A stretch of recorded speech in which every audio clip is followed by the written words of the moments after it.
ओम नमो भगवते वासुदेवाय। श्री मद्भागवत महात्म्य, पहला अध्याय। देव ऋषि नारद की भक्ति से भेंट।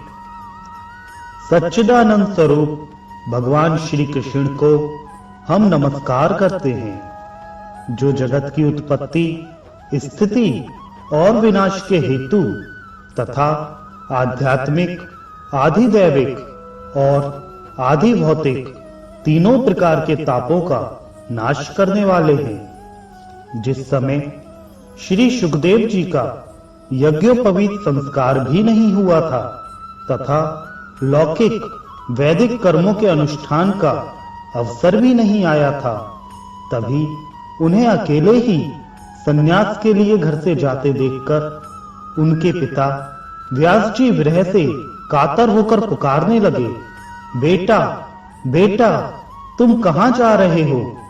उस समय वृक्षों ने तन्मय होने के कारण श्री सुखदेव जी की ओर से उत्तर दिया था। ऐसे सर्वभूत हृदय स्वरूप श्री सुखदेव मुनि को मैं नमस्कार करता हूं। एक बार भगवत कथा अमृत का रसादन करने में कुशल मुनिवर शौनक जी ने नैमिषारण्य क्षेत्र में विराजमान महामती सूत जी को नमस्कार करके उनसे पूछा। शौनक जी बोले, सूत जी, आपका ज्ञान अज्ञान अंधकार को नष्ट करने के लिए करोड़ों सूर्यों के समान है। आप हमारे कानों के लिए रसायन अमृत स्वरूप सार गर्भित कथा कहिए। भक्ति, ज्ञान और वैराग्य से प्राप्त होने वाले महान विवेक की वृद्धि किस प्रकार होती है तथा वैष्णव लोग किस तरह इस माया मोह से अपना पीछा छुड़ाते हैं। इस घोर कली काल में जीव प्रायः आसुरी स्वभाव के हो गए हैं। विविध क्लेशों से आक्रांत इन जीवों को शुद्ध बनाने का सर्वश्रेष्ठ उपाय क्या है? सूत जी, आप हमें कोई ऐसा शाश्वत साधन बताइए जो सबसे अधिक कल्याणकारी तथा पवित्र करने वालों में भी पवित्र हो तथा जो भगवान श्री कृष्ण की प्राप्ति करा दे। चिंतामणि केवल लौकिक सुख दे सकती है और कल्पवृक्ष अधिक से अधिक स्वर्गीय संपत्ति दे सकता है, परंतु गुरुदेव प्रसन्न होकर भगवान का योगी दुर्लभ नित्य वैकुंठ धाम दे सकते हैं। सूत जी ने कहा, शौनक जी, तुम्हारे हृदय में भगवान का प्रेम है, इसलिए मैं विचार कर तुम्हें संपूर्ण सिद्धांतों का निष्कर्ष सुनाता हूं, जो जन्म मृत्यु के भय का नाश कर देता है, जो भक्ति के प्रवाह को बढ़ाता है और भगवान श्री कृष्ण की प्रसन्नता का प्रधान कारण है। मैं तुम्हें वह साधन बतलाता हूं, उसे सावधान होकर सुनो। श्री सुखदेव जी ने कलयुग में जीवों के काल रूपी सर्प के मुख का ग्रास होने के त्रास का आत्यांतिक नाश करने के लिए श्री मद्भागवत शास्त्र का प्रवचन किया है। मन की शुद्धि के लिए इससे बढ़कर कोई साधन नहीं है। जब मनुष्य के जन्म जन्मांतर का पुण्य उदय होता है, तभी इसे भागवत शास्त्र की प्राप्ति होती है। जब सुखदेव जी राजा परीक्षित को यह कथा सुनाने के लिए सभा में विराजमान हुए, तब देवता लोग उनके पास अमृत का कलश लेकर आए।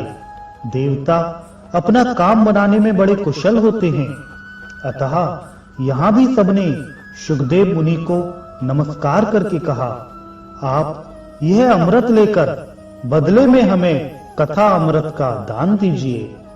इस प्रकार परस्पर विनिमय हो जाने पर राजा परीक्षित अमृत का पान करें और हम सब श्रीमद् भागवत रूप अमृत का पान करेंगे। इस संसार में कहां कांच और कहां मूल्यवान मणि तथा कहां सुधा और कहां कथा। श्री सुखदेव जी ने यह सोचकर उस समय देवताओं की हंसी उड़ा दी। उन्हें भक्ति शून्य कथा का अनादकारी जानकर कथामृत का दान नहीं किया। इस प्रकार यह श्रीमद् भागवत की कथा देवताओं को भी दुर्लभ है। पूर्व काल में श्रीमद् भागवत के श्रवण से ही राजा परीक्षित की मुक्ति देखकर ब्रह्मा जी को भी बड़ा आश्चर्य हुआ था। उन्होंने सत्यलोक में तराजू बांधकर सब साधनों को तोला। अन्य सभी साधन तौल में हल्के पड़ गए। अपने महत्व के कारण भागवत ही सबसे भारी रहा। यह देखकर सभी ऋषियों को बड़ा विस्मय हुआ। उन्होंने कलयुग में इस भगवत रूप भागवत शास्त्र को पढ़ने सुनने से तत्काल मोक्ष देने वाला निश्चय किया। सप्ताह विधि से श्रवण करने पर यह निश्चय भक्ति प्रदान करता है। पूर्व काल में इसे दयापरायण सनकादि ने देव ऋषि नारद को सुनाया था। यद्यपि देव ऋषि ने पहले ही इसे ब्रह्मा जी के मुख से श्रवण कर लिया था, तथापि सप्ताह श्रवण की विधि तो उन्हें सनकादि ने ही बताई थी। शौनक जी ने पूछा, सांसारिक प्रपंच से मुक्त एवं विचारशील नारद जी का सनकादि के साथ संयोग कहाँ हुआ और विधि विधान के श्रवण में उनकी प्रीति कैसे हुई? सूत जी ने कहा, अब मैं तुम्हें वह भक्तिपूर्ण कथानक सुनाता हूँ जो श्री सुखदेव जी ने मुझे अपना अनन्य शिष्य जानकर एकांत में सुनाया था। एक दिन विशालपुरी में वे चारों निर्मल ऋषि सत्संग के लिए आए। वहां उन्होंने नारद जी को देखा। सनकादि ने पूछा, ब्राह्मण, आपका मुख उदास क्यों हो रहा है? आप चिंतातुर कैसे हैं? इतनी जल्दी जल्दी आप कहां जा रहे हैं और आपका आगमन कहां से हो रहा है? इस समय तो आप उस पुरुष के समान व्याकुल जान पड़ते हैं जिसका सारा धन लुट गया हो। आप जैसे आसक्ति रहित पुरुषों के लिए यह उचित नहीं है। इसका कारण बताइए। नारद जी ने कहा, मैं सर्वोत्तम लोक समझकर पृथ्वी में आया था। यहाँ पुष्कर, प्रयाग, काशी, गोदावरी, हरिद्वार, कुरुक्षेत्र, श्रीरंग और सेतुबंधु आदि कई तीर्थों में इधर उधर विचरता रहा, किंतु मुझे कहीं भी मन को संतोष देने वाली शांति नहीं मिली। इस समय अधर्म के सहायक कलयुग ने सारी पृथ्वी को पीड़ित कर रखा है। अब यहाँ सत्य, तप, शौच, बाहर भीतर की पवित्रता, दया, दान आदि कुछ भी नहीं है। बेचारे जीव केवल अपना पेट पालने में लगे हुए हैं। वे असत्य भाषी, आलसी, मंदबुद्धि, भाग्यहीन, उपद्रवग्रस्त हो गए हैं। जो साधु संत कहे जाते हैं वे पूरे पाखंडी हो गए हैं। देखने में तो वे विरक्त हैं, किंतु स्त्री, धन आदि सभी का परिग्रह करते हैं। घरों में स्त्रियों का राज है। साले सलाहकार बने हुए हैं। लोग से लोग कन्या विक्रय करते हैं और स्त्री पुरुषों में कलह मचा रहता है। महात्माओं के आश्रम, तीर्थ और नदियों पर विधर्मियों का अधिकार हो गया है। उन दुष्टों ने बहुत से देवालय भी नष्ट कर दिए हैं। इस समय यहाँ ना कोई योगी है, न सिद्ध है, न ज्ञानी है और न सत्कर्म करने वाला ही है। सारे साधन इस समय कलिरूप दावानल से जलकर भस्म हो गए हैं। इस कलयुग में सभी देशवासी बाजारों में अन्न बेचने लगे हैं। ब्राह्मण लोग पैसा लेकर वेद पढ़ाते हैं और स्त्रियां वैश्यावृत्ति से निर्वाह करने लगी हैं। इस तरह कलयुग के दोष देखता और पृथ्वी पर विचरता हुआ मैं यमुना जी के तट पर पहुंचा, जहां भगवान श्री कृष्ण की अनेकों लीलाएं हो चुकी थी। मुनिवरों, सुनिए, वहां मैंने एक बड़ा आश्चर्य देखा। वहां एक युवती स्त्री खिन्न मन से बैठी थी। उसके पास दो वृद्ध पुरुष अचेत अवस्था में पड़े जोर जोर से सांस ले रहे थे।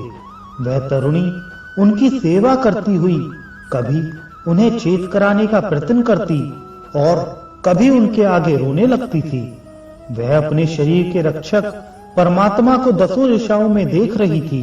उसके चारों ओर सैकड़ों स्त्रियां उसे पंखा झल रही थी और बार बार समझाती जाती थीं।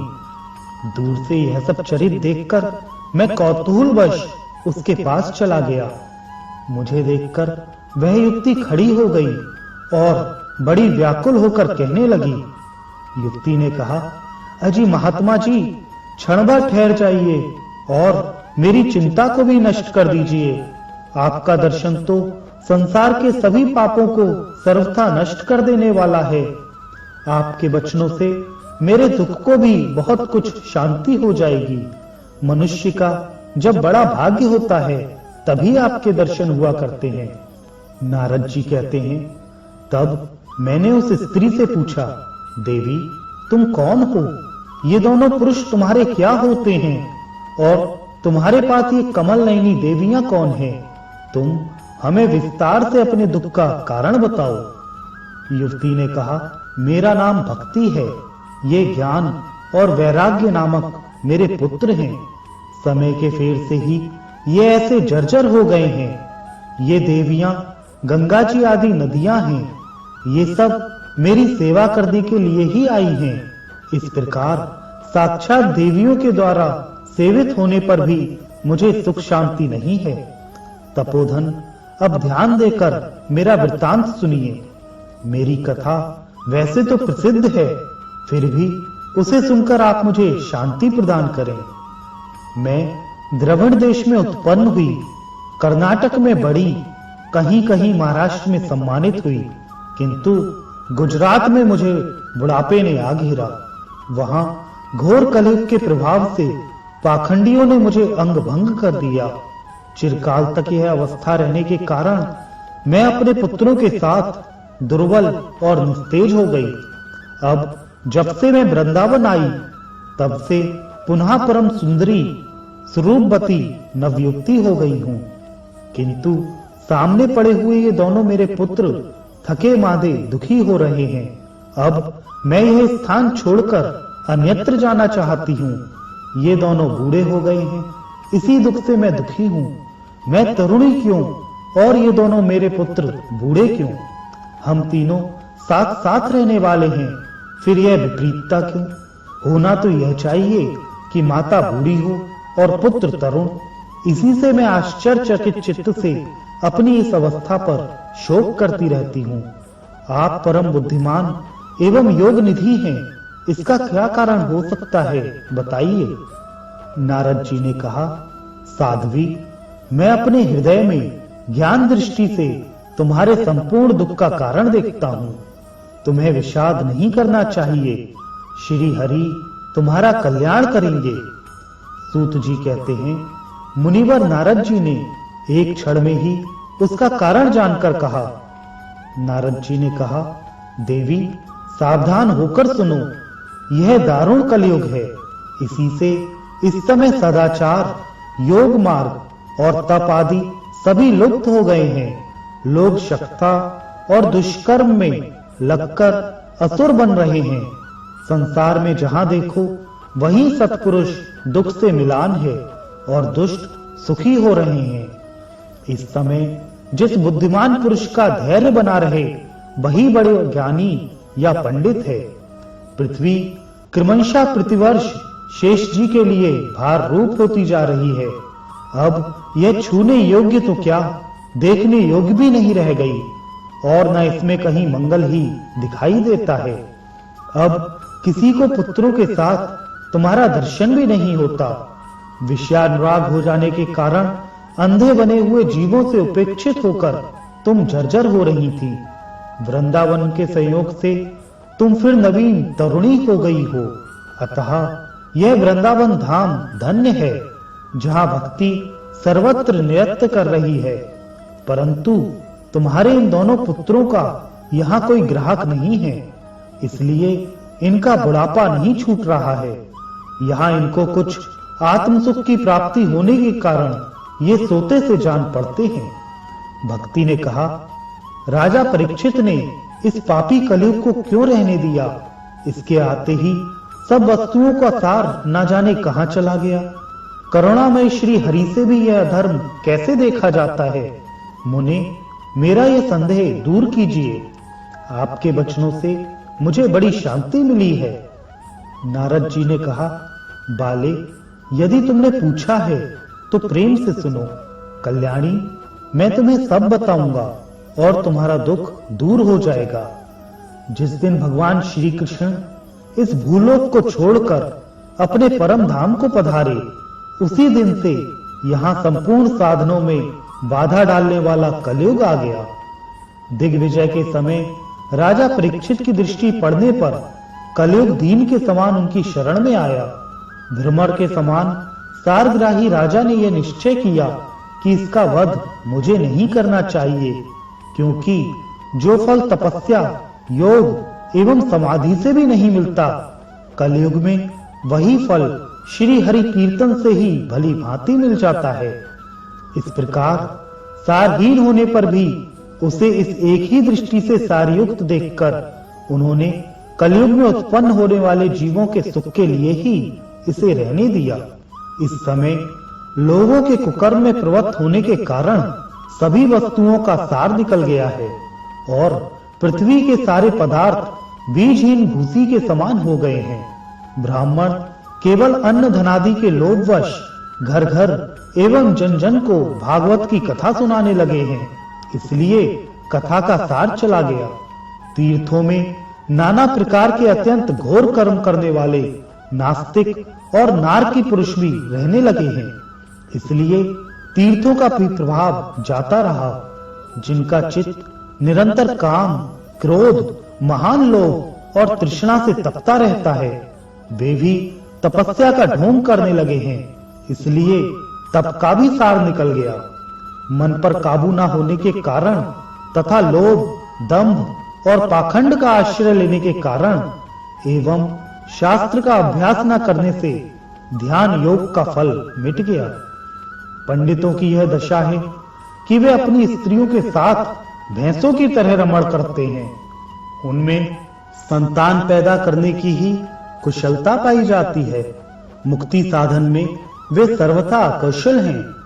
संप्रदाय अनुसार प्राप्त हुई वैष्णवता भी कहीं देखने में नहीं आती। इस प्रकार जगह जगह सभी वस्तुओं का सार लुप्त हो गया है। यह तो इस युग का स्वभाव ही है, इसमें किसी का दोष नहीं है। इसी से पुंडरीकाक्ष भगवान बहुत समीप रहते हुए भी यह सब सह रहे हैं।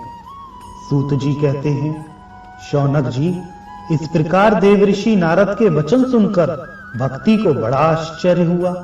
फिर उसने जो कहा उसे सुनिए। भक्ति ने कहा, देवऋषि, आप धन्य हैं। मेरा बड़ा सौभाग्य था जो आपका समागम हुआ। संसार में साधुओं का दर्शन ही समस्त सिद्धियों का परम कारण है। आपका केवल एक बार का उपदेश धारण करके कयादु कुमार प्रहलाद ने माया पर विजय प्राप्त कर ली थी। ध्रुव ने भी आपकी कृपा से ही ध्रुव पद प्राप्त किया था। आप सर्व मंगलमय और साक्षात श्री ब्रह्मा जी के पुत्र हैं। मैं आपको नमस्कार करती हूँ।